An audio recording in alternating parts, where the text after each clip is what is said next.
إن الحمد لله نحمده ونستعينه ونستغفره ونعوذ بالله من شرور أنفسنا ومن سيئات أعمالنا من يهده الله فلا مضل له ومن يضلل فلا هادي له وأشهد أن لا إله إلا الله وحده لا شريك له وأشهد أن محمدا عبده ورسوله. Barcha alamlarni yo'qdan barakalab, bizlarga kun sayin o'zining ne'matlarini berib turishi, bizning Rabbimiz Allohga bizning qo'llarimizdan chiqqan hamd sanolarimiz erishsa edi. Va hamda bizning uchun bir sholg'on, bizga bu dinni yetkazgan, anlatgan va hamda oxiratda da bizning uchun bir sholg'on, ummatim deb aytib turishi Peygamberimiz Muhammad sallallohu alayhi va sallamga bizning qo'llarimizdan chiqqan sog'lashliklarimiz erishsa edi. Rabbimiz Alloh Qur'on Karimda aytadi: "Ya ayyuhallazina amanu taqulloha haqqa tuqatihi va la tamutunna illa va antum muslimun." Ya iymon keltirganlar, ya musulmonlar, bir Allohga ishonib, aning amrlariga bo'ysunib, aning tiyganlaridan tiyilib yashag'iz va hamda bu dunyodan ketganda baratik musulmon halatindagina keta ko'ramiz. Ham kishi bu dunyoda yashay, kimdir bu dunyoga vog'ina, kimdir bu dunyodan keta, ammo lekin biz bilib turib deyishimiz. Bizning yashashimizning maqsadi, tub maqsadi nindisi? Ne için biz bu dünyada yaşayız? Nersaga erishamiz? Hem bundayında bizga Rabbimiz Allah aytdi: "Men sizlarni o'ynar uchun yaratmadim." То есть почему мы вот в этом мире живем? С какой целью? Основная цель какая наша? Это что? Аллах Субханаху ва Тааля в Коране говорит: "Я не создал вас ради забавы". Не ищется. Не ищем без яшибез. Ашар ашир ишинми? Yok, ana ишинми. Аллах Тааля Коранда aytdi: "Аузу биллахи минаш-шайтанир-раджим. Ва ма халакал-джинна вал-инса илля лиябудун." Zariyat surasining 56-oyatida aytdi: "Men kishilarni ham jinlarni bu dunyoga yaratdim, menga ibodat qilsinlar uchun." Наша основная цель жизни – это поклонение. Biz bu dunyoda yashaymiz, ibodat qilish uchun. Bu bizning tub maqsadimiz. һәрберебез белеп торырга тиеш. Менә шул гыйбадәтебез кабул булсын өчен Аллаһ Тәгалә безнең белән разы булсын өчен ике шарт үтәләргә тиеш. Чтобы это поклонение было принятым, мы должны выполнить всего лишь два условия. Ике генә шарт. Каян килгән ул ике шарт? Каян без аны алабыз? Хәтта кеше ислам динен кабул итер өчен, мин мусульман дип әйтер өчен нишләй? Әлбәттә, иң беренче ул ышана Аллаһның барлыгына һәм берлегенә, һәм аннары ул әйтә. Ул әйтә: "Ашһаду ан ла илаха илляллаһ ва ашһаду анна Мухаммадан абдуху ва расулуһ." Мин шәһадәт китерәм ди. Аллаһтан башка гыйбадәт кылырга лаеклы бер зат та юк дип. Бу беренче шарт. Һәм икенчесе Мухаммад Расулуллаһ, Мухаммад аның илчесе. Бу ике шарт кына. То есть эти два условия откуда взяли мы? Из свидетельства. Первое это то, что нет божества, достойного поклонения, кроме Аллаха. И второе это Мухаммад, посланник Аллаха. Беренчесе нәрсә булды инде ул? Беренче ул ихласлык. Ихласлык нәрсәсе бу? Ул да булса һәрбер эшебезне, һәрбер әйткән сүзебезне без нишлибез? Аллаһ ризалыгы өчен кылабыз. Аллаһның ризалыгына ирешер өчен. Шул вакытта менә шул ихлас белән кылган эш була. То есть первое это искренность. Любая вещь, которую мы делаем, любые слова, которые мы говорим, если мы хотим, конечно, чтобы они были приняты, мы должны это делать только ради довольства Аллаха. Һәм мин бүген сезнең белән икенче өлешендә тукталып китәсем килә. Мухаммад Расулуллаһ. Мухаммад Аллаһның илчесе. Һәм бу икенче шарт безнең гыйбадәтебез кабул булсын өчен ул да булса Пәйгамбәребезнең сөннәтенә туры килергә тиеш. Күп кеше ишетә, сөннәт диләр ди. Нәрсәсе ул? То есть вторым условием, чтобы Аллах принял наше поклонение, является, чтобы это соответствовало сунне пророка Мухаммада саллаллаху алейхи ва саллям. Нәрсәсе ул суннәт? Менә шул сорауга бүген иншалла без сезгә җавап бирәчәкбез. Сөннәт ул Пәйгамбәребезнең тормышы, Пәйгамбәребезнең юлы.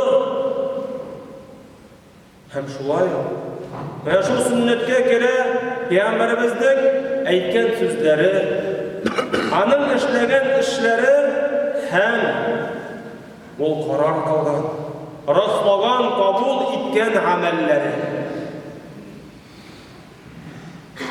Второе условие – сунна. Это жизнь пророка, путь пророка. Это его слова, это его дела, и это икрар, подтверждение тому, что кто-то делал. Һәм Пәйгамбәребез саллаллаху алейхи ва саллям әйтә. Муслим җыентыгында Айша анамыздан килә: "Ман амила амалан лейса алейхи амруна фахуа рад."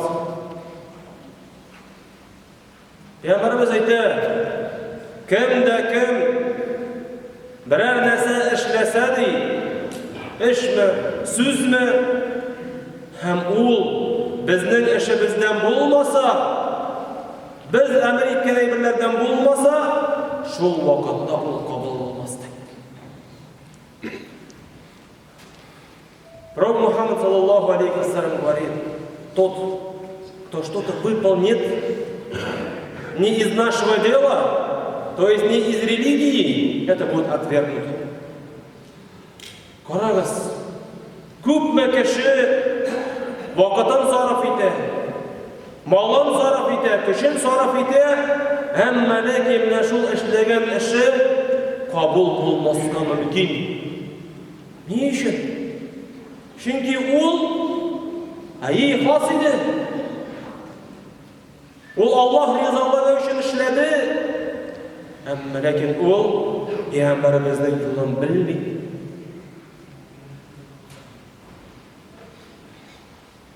Һәм шулай ук Раббыбыз Аллаһ Әл-Имран сүрәсенең 31-нче аятында әйтә: "Кул әйт я Мухаммад, ин кунтум тухиббуна Аллаһ", кешеләргә әйтте: "Сез Аллаһны яратсагыз, фаттабиуни", минем сүннәтемнән барыгыз. Критерием того, что человек любит Аллаха, что является? Это выполнение сунны. Идти по пути пророка Мухаммада, саллаллаху алейхи вассалям. Һәм карагыз, кеше кемнедер яратырга мөмкин, ул аның эше. Ә бит икенче ягы да бар. Һәм ансы мөһимрәк нәрсә, ул да булса Аллаһ безне ярата. Да, критерием того, что мы показываем свою любовь, это следование сунне. Но более важно ведь что? Любит ли нас Аллах? Һәм менә шул сорауга җавап бирер өчен Аллаһ субханаһу ва тааля менә шул аятта дәвам итеп әйтә: "Юхиббукумуллаһ ва яғфир лакум зунубакум". Сез Пәйгамбәребезнең сүннәтен үтәсәгез, аның юлыннан барсагыз, Аллаһ та сезне яратыр һәм сезнең гөнаһларыгызны ғафу итер. Карагыз, нинди зур ниъмәт. Без Пәйгамбәребезнең сүннәтләрен үтәп яшәсәк, шул вакытта Раббыбыз безне яратачак. Һәм без аның ризалыгына ирешеп, гөнаһсыз аның башына кайтарбыз һәм ул иншааллаһ үзенең вәгъдә иткән җәннәтенә кертер безне. То есть, смотрите, если мы будем выполнять эту сунну, то Аллах полюбит нас, простит нам наши грехи и введет долгожданный наш дом, вечность, вечное блаженство, а это рай. Һәм шуның өчен һәрберебез үзебезгә сорау бирик әле. Күпмегә мин менә шул сүннәтләрне үтим микән соң? Кызганычка каршы, хәзрәтләребез өйләдән соң көн сайын менә монда Пәйгамбәребезнең сүзләрен укый, аңлата. После зухр намаза, после полуденного намаза, каждый день вот здесь читаются слова пророка Мухаммада, саллаллаху алейхи вассалям.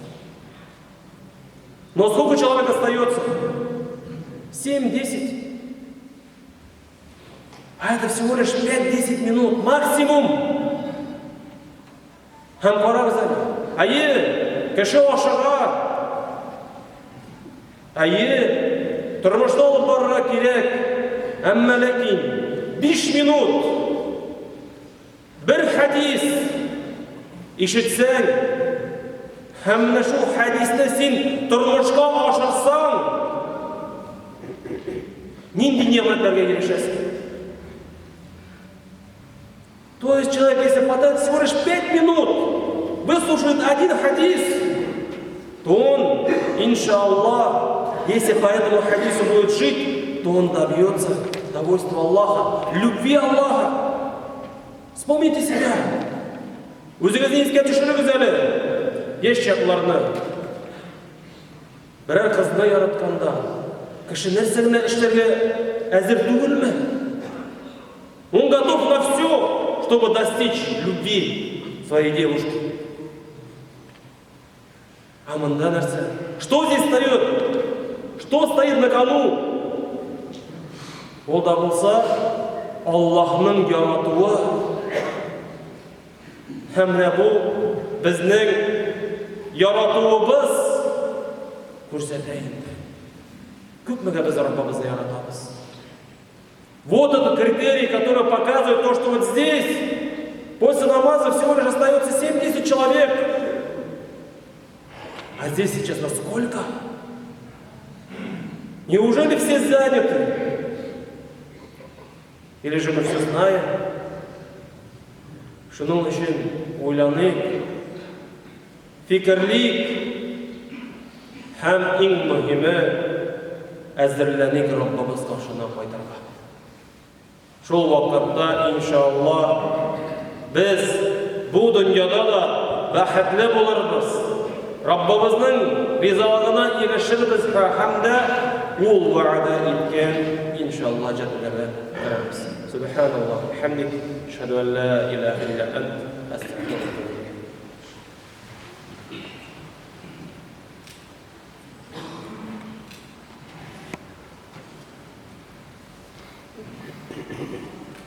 الحمد لله رب العالمين، الصلاة والسلام على رسول الله وعلى آله